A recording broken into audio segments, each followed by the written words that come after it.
Jai, Jai Sai. Guru Sai, Jai, Jai Sai. Guru Sai, Jai, Jai Sai. Guru Sai, Jai, Jai Sai.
Guru Brahma, Guru Vishnu, Guru Devo, Maheshwara, Guru Sakshat, Parabrahmam, Tasmai Shri Guruve Namaha.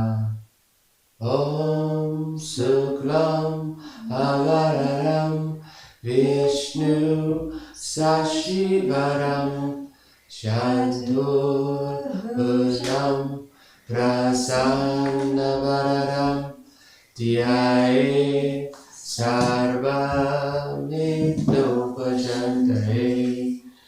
Om Bhur Bhuva Suvah Tatsaviturvarenyam Bhargo Devasya Dhimahi Dhiyo Yonaha Prachodaya.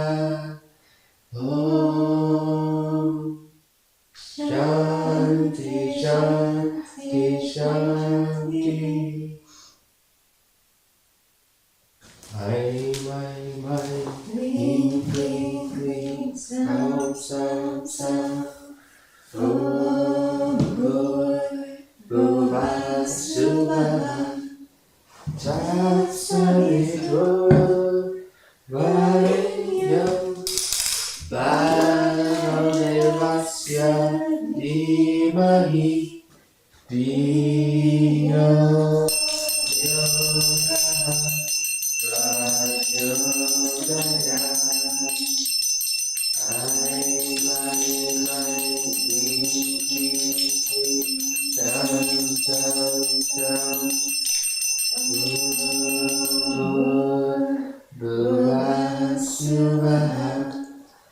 Tatsaviturvarenyam Bhargo Devasya Dhimahi Dhiyo Yonaha Prachodaya. Kling Kling Kling Sam Sam Sam. Om Bhuva Suvah Tatsaviturvarenyam Bhargo Devasya Dhimahi Dhiyo Yonaha Prachodaya.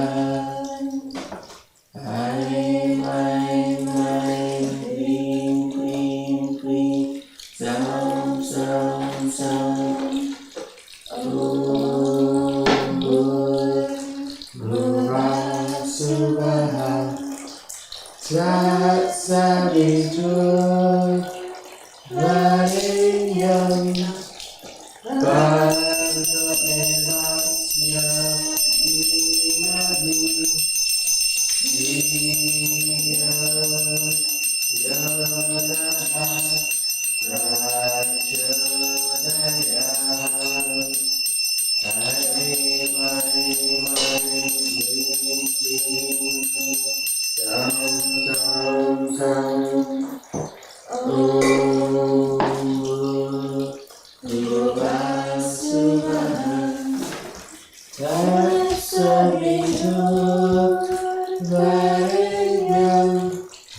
Bhargo Devasya Dhimahi Dhiyo Yonaha Prachodaya.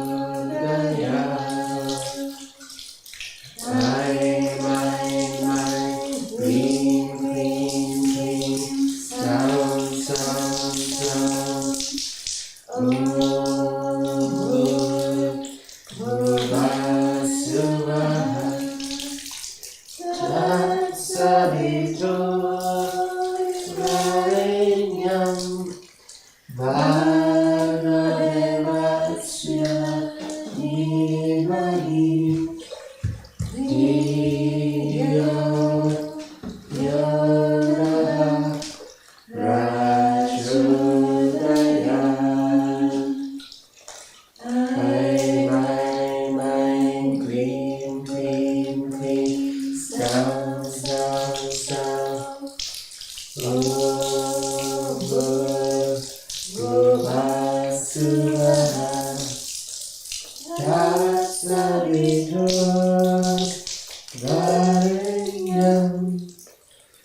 Vasuvaha Tatsaviturvarenyam Bhargo Devasya Dhimahi Dhiyo Yonaha Prachodayat.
Sam.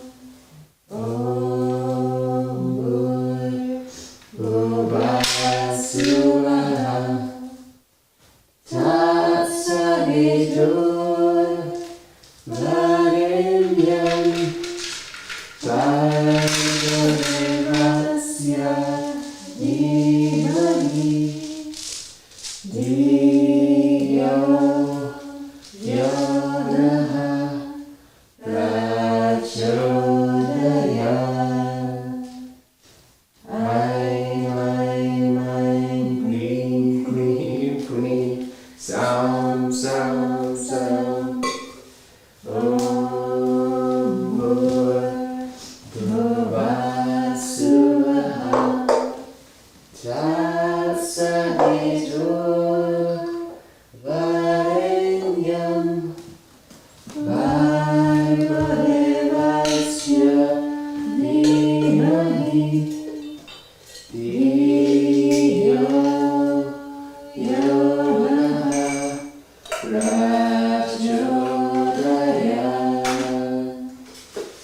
Aim, green, green, green, sound, sound, sound. Om Bhuvassuvaha Tatsaditur Varenyam Bhargavasya Dhimahi Dhiyo Yonaha Prachodayat. Aim, green, green, green, sound, sound, sound. Om Bhuvassuvaha Tatsaditur Varenyam Bhargavasya Dhimahi Dhiyo Yonaha Prachodayat. Dhiyo Yonaha Prachodayat.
Sa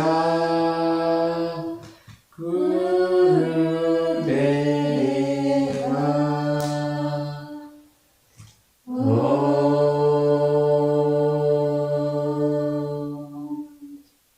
Shanti Shanti Shanti Loka Samasa Sukhino Bhavantu Loka Samasa Sukhino Bhavantu Loka Samasa Sukhino Bhavantu.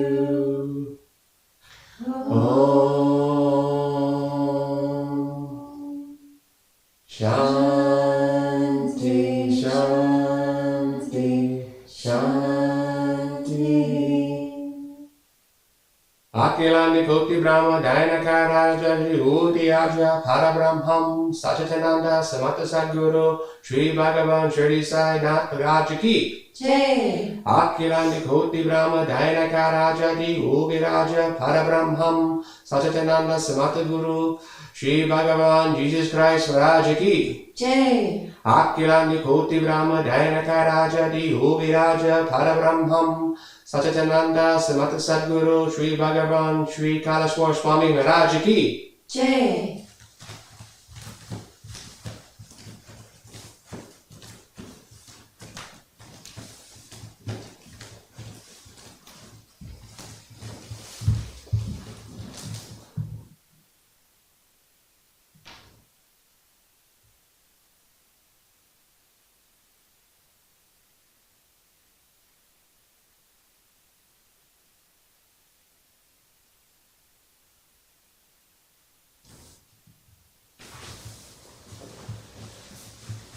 Parabrahm Bhaditam Bhava Vibhuti Paramam Vichitram Leela Vibhuti Paramahantaisha Moksha Praratam Bhava Vibhuti Iramam Smayami Sai Baba Vibhuti Satchatam Smayami Shirdi Sai Manasam Smayami.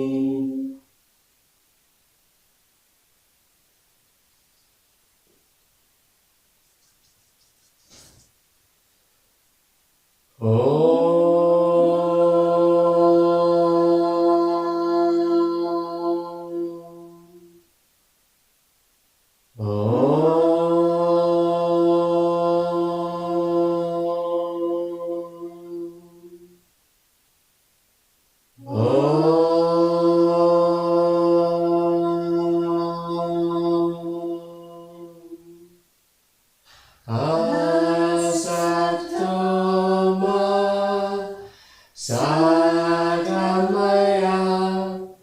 Tamasoma Jyotirgamaya Rijorma Amritam Gamaya Om Shanti Shanti Shanti Savana Bhavatu Savano Bhunatu Savahiryam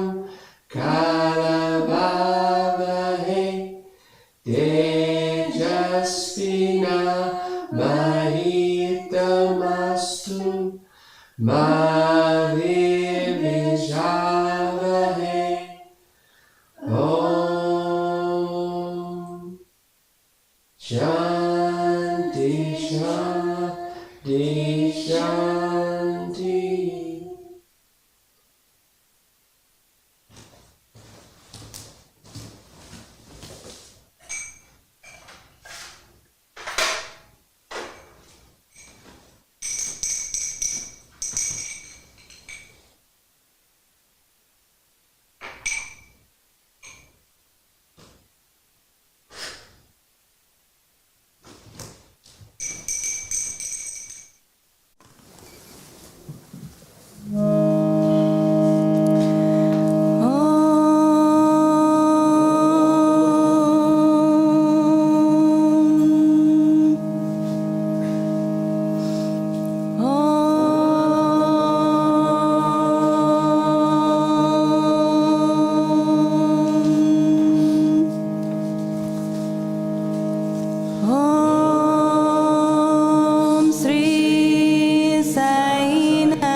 Jai Jai Sai Guru Sai Jai Sai. Sri Sai Satcharitra, the wonderful life and teachings of Shirdi Sai Baba, a modern rendering.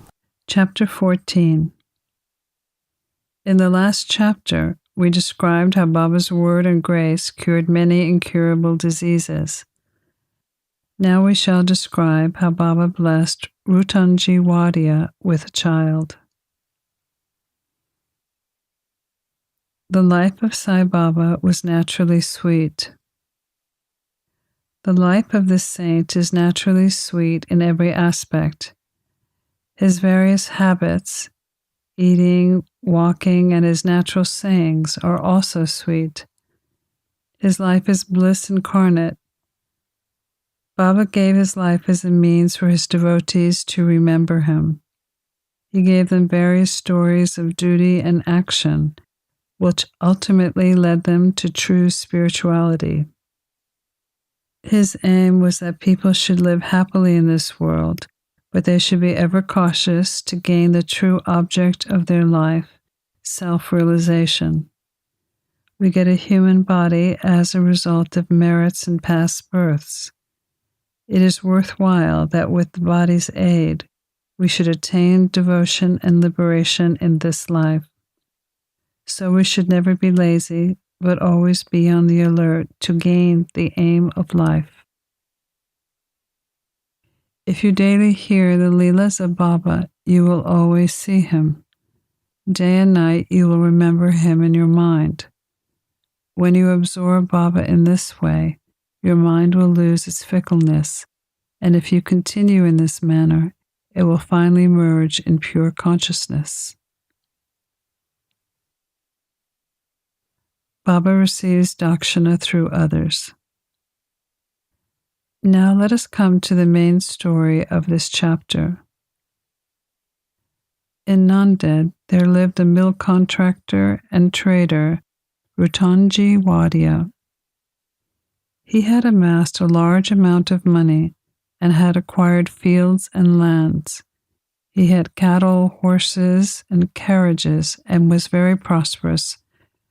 To all outward appearances, he looked very happy and contented. But inwardly he was not so. Nature is such that no one in this world is completely happy and rich. Rutanji was no exception to this. He was liberal and charitable, gave food and clothing to the poor, and helped all in various ways. The people took him to be a good and happy man. But for a long time, Rutanji was miserable because he didn't have a child. As singing kirtan without love or devotion, music without rhythmical accompaniments, a Brahmin without the sacred thread, proficiency in arts without common sense, pilgrimage without repentance, and ornamentation without a necklace are ugly and useless, so is the house of a householder without a son. Rutanji always brooded on this matter and thought, will God ever be pleased to grant me a son? He looked morose and had no relish for his food. Day and night he was enveloped with anxiety about whether he would ever be blessed with a son. He had great regard for Dasganu. He saw him and opened his heart before him. Dasganu advised him to go to Shirdi to have Baba's darshan and fall at his feet, asking for his blessings for a child. Rutanji liked the idea and decided to go to Shirdi. After some days, he went to Shirdi, had Baba's darshan, and fell at his feet. Then, opening a basket, he took out a beautiful garland of flowers and placed it around Baba's neck, and offered him a basket of fruit. With great respect, he sat near Baba and prayed to him, saying, "Many people who find themselves in difficult situations come to you, and you relieve them immediately. Hearing this, I anxiously sought your feet. Please do not disappoint me. Sai Baba asked him for 5 rupees as Dakshina, which Rutanji was able to give. But Baba said that he had already received 3 rupees 14 paise from him, and that he should only pay the balance. Hearing this, Rutanji was rather puzzled. He could not make out what Baba meant. This was his first time in Shirdi. How was it that Baba said that he had already received 3 rupees 14 paise from him? He could not solve the riddle, but he sat at Baba's feet and gave the balance of the Dakshina as requested. He explained everything to Baba about why he had come and sought his help, and prayed for Baba to bless him with a son. Baba was moved and told him not to be worried. His bad days had ended. Baba then gave him udi, placed his hand on his head and blessed him, saying that Allah would satisfy his heart's desire. Then, after taking leave from Baba, Rutanji returned to Nanded and told Dasganu everything that had taken place in Shirdi. He said everything went well there. He had Baba's darshan and had received Baba's blessing and his prasad, but there was one thing that he could not understand. Baba had said he had already received 3 rupees 14 paise. Please explain what Baba meant by this remark. I never went to Shirdi before. How could I give him that sum that Baba referred to? It was a puzzle for Dasganu that he pondered over for much time. Some time later it struck him that Rutanji had received a Muslim saint, Muli Sahib, in his house some days earlier and had spent some money for his reception. Muli Sahib was a saint well known to the people of Nanded. When Rutanji decided to go to Shirdi, Muli Sahib happened to come to Rutanji's house. Rutanji knew and loved him, so he gave a small party in his honor. Dasganu got a list of the expenses from Rutanji for this reception. Everyone was wonderstruck to see that the expenses amounted to exactly 3 rupees 14 paise, nothing more, nothing less. They all came to know that Baba was omniscient. Although he lived in Shirdi, he knew exactly what happened outside and far away from Shirdi. In fact, he knew the past, present, and future, and could identify himself, heart and soul, with anyone. In this particular instance, how could he know the reception given to Muli Sahib was the amount spent unless he was one with him? Rutanji was satisfied with this explanation, and his faith in Baba was confirmed and increased. In due time, he was blessed with a son, and his joy knew no bounds. It is said he had 12 children in all, out of which 4 survived. In another case, Baba told Rao Sate after the death of his first wife to remarry and that he would have a son. Rao Sate married a second time. The first 2 children by the wife were daughters, and he felt very despondent. But the 3rd child was a son. Baba's word proved true, and he was satisfied.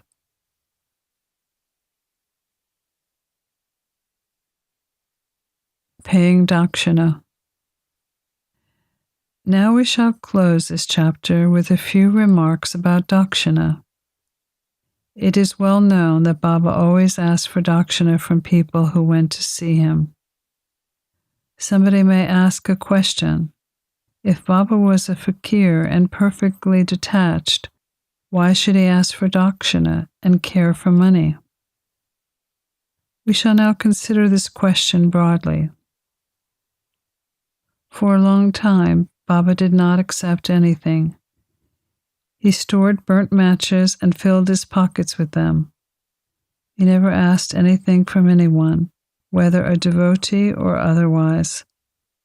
If anyone placed a coin or two before him, he purchased oil or tobacco with it. He was fond of smoking. He always smoked a bidi and a chillum. Then some people thought that they could not see saints empty-handed, so they placed some copper coins before Baba. If a paisa was placed before Baba, he used to pocket it. If it was a 2 paisa coin, it was returned immediately. After Baba's fame had spread far and wide, people began to flock in numbers, and then Baba began to ask Dakshina from them. It is said in the Shruti that puja to God is not complete unless a golden coin is offered. If a coin is necessary in the puja to God, why should it not be so in the puja of the saints? Ultimately, the Shastras lay down that when one goes to see God, king, saint, or guru, he should not go empty-handed. He should offer something, preferably money. In this connection, we should make note of the guidelines recommended by the Upanishads. The Upanishad says that Lord Prajapati advised the gods, men, and demons with one letter, Da. The gods understood that they should practice Dhamma, self-control. Men understood that they should practice Dana, charity. The demons understood that they should practice Daya, compassion. To men, charity was recommended. The teacher in the Upanishad encourages his pupils to practice charity and other virtues. Regarding charity, he says, give with faith, or even without it, give with generosity. Give with modesty, with reverence, and with compassion. In order to teach devotees the lesson of charity and to remove their attachment to money and so purify their minds, Baba extracted Dakshina from them. But there was this peculiarity. Baba said that he had to give back 100 times more of what he received. There are many instances in which this happened. To quote an instance, a famous actor wrote in his Marathi autobiography that since Baba pressed him over and over for Dakshina, he emptied his money bag before him. The result of this was that in later life he never lacked for money, as it came to him abundantly. There was also a secondary means of Dakshina. In many cases, Baba did not want any monetary amount. To cite 2 instances. 1. Baba asked 15 rupees as Dakshina from Professor Narke, who replied that he did not have even 1 coin. Baba said, I know you have no money, but you are reading the Yoga Vashishta. Give me Dakshina from that. Giving Dakshina in this case meant deriving lessons from the book and lodging them in the heart where Baba resides. In the second case, Baba asked Mrs. Tarkad to give 6 rupees as Dakshina. She felt pained as she had nothing to give. Then her husband explained to her that Baba wanted the 6 inner enemies, desire, anger, greed, ego, jealousy, and delusion, to be surrendered to him. Baba agreed with this explanation. It is to be noted that although Baba collected a lot of money by Dakshina, he would redistribute the whole amount the same day. The next morning he would become a poor fakir as usual. When Baba took his Mahasamadhi, he had only a few rupees in his possession, after receiving thousands and thousands of rupees as Dakshina for about 10 years. In short, Baba's main aim in taking Dakshina from his devotees was to teach them the lessons of renunciation and purification.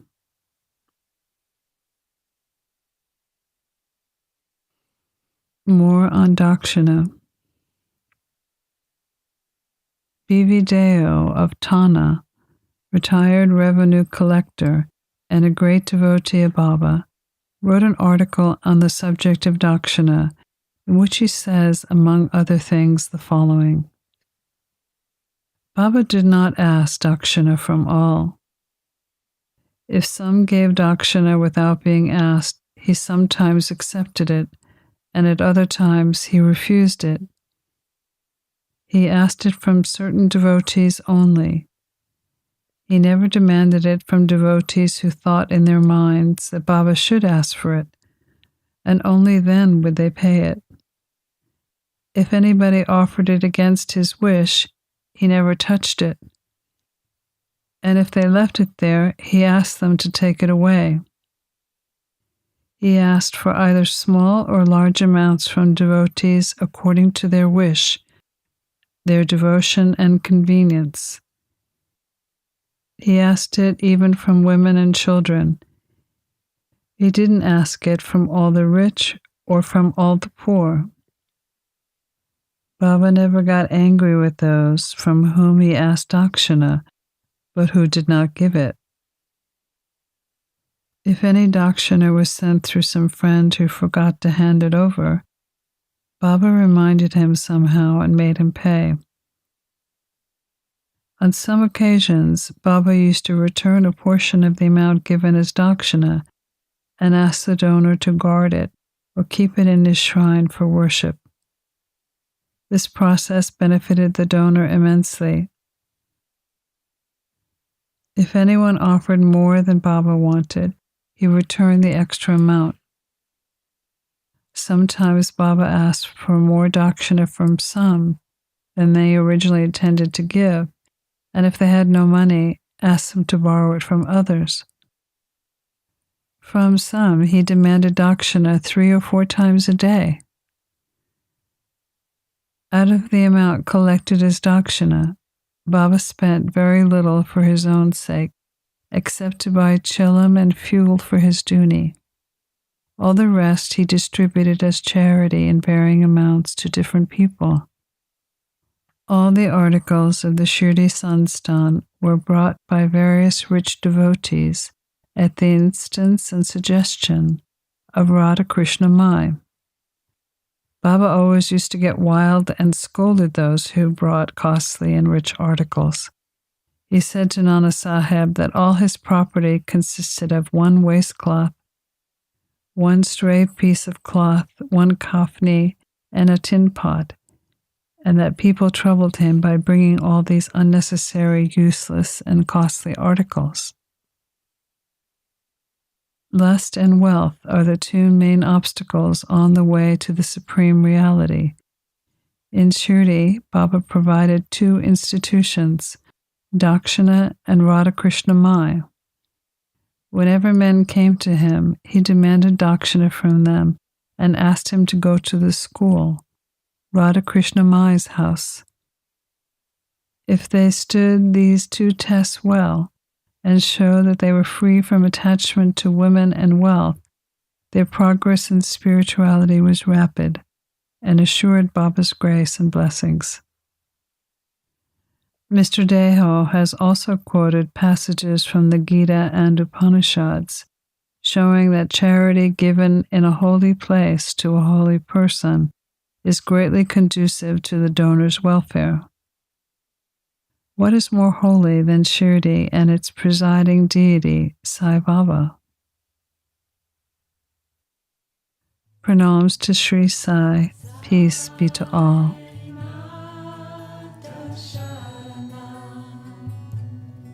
You've been listening to a modern rendering of Hamad Pant's The Sri Sai Satcharitra, The Wonderful Life and Teachings of Shirdi Sai Baba, edited and narrated by Monica Penacanda.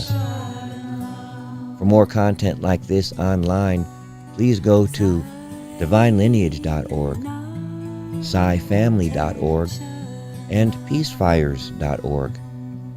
To learn more about Monica, please go to monicapiniconda.org.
Sai